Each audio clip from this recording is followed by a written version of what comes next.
With a new year on the horizon, players might consider returning to RuneScape, and in this video I'm going to cover what you could and perhaps should check out as a returning player. So whenever you're ready, grab your cup of tea, sit back, relax, and enjoy.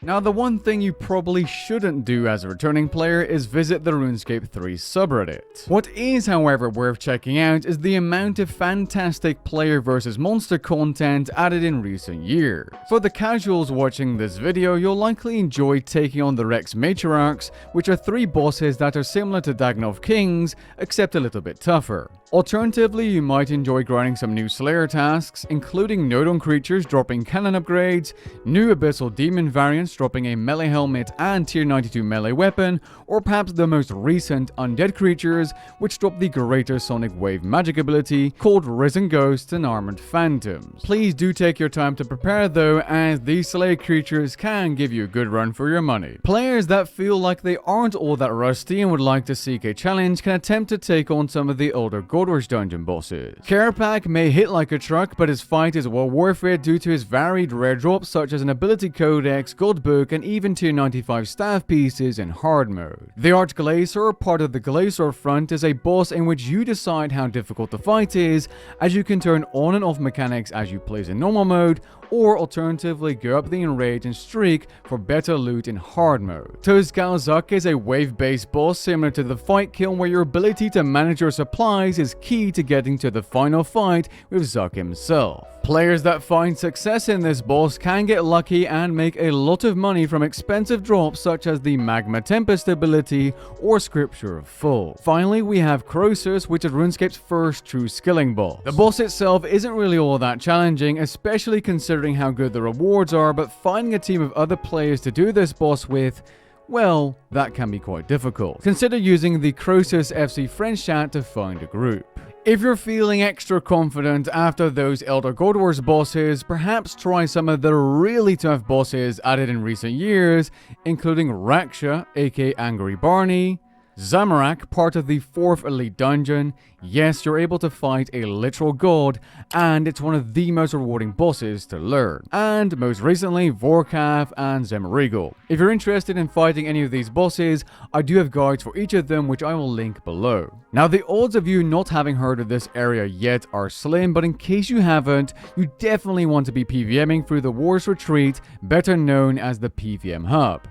In the PVM Hub, you can attune boss portals for easy access, reset your prayer points, and juice up your adrenaline before entering a fight. Definitely worth turning into your go-to place to bank when doing PVM. RuneScape has seen the release of 2 skills in recent years, one of which being a brand new combat style called Necromancy.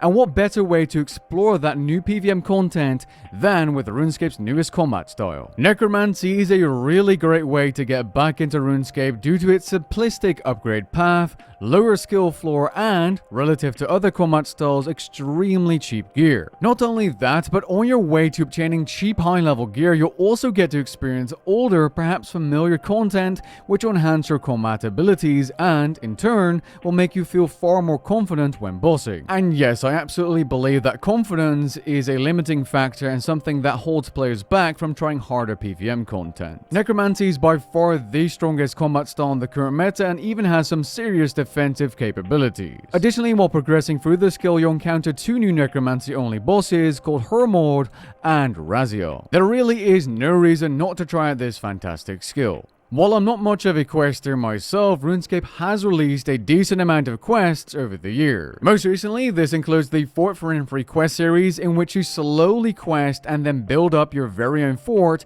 with different buildings providing many combat and scaling benefits, a new Slayer Master, offline experience, and much more. Quests in this series are also required to unlock those undead creatures and Vorkav boss I was talking about earlier. The Legacy of Zamorak quest series is another one worth mentioning. It includes different quests and useful rewards such as the Infernal Puzzle Box, which stops your adrenaline from dreading outside of combat, amongst other things, and the regular dive ability, which is unlocked after the finale called Succession. An absolute must-have ability for traversing around the world of Gielinor. If you're big on puzzles and quests, consider setting your sights on the Extinction Grandmaster, yes, Grandmaster quest. Before you're able to start this quest, there's a good good chance you'll need to complete some other new quests in this series that are key to account progression, such as the City of Santistan. But fret not, as quests in this series and the Extinction Quest itself have adequate reward. After completing the Extinction Quest, you'll gain access to brand new fire making and fletching training methods which are profitable and good experience. You'll also be able to turn your Ring of Vigor, a key item for PvM, into your passive. Additionally, you'll unlock a brand new area called the Dream of Iron, which you can train skills completely AFK at a decent experience rate every single month at the cost of some Anachronia base camp supplies. Scaling wise, a lot of skills have changed and improved over the year. You'll notice that many skills have had quality of life improvements, and some skills have become more AFKable, like construction, while reinforcing your fort. If you're thinking about training prayer, prayer has completely changed.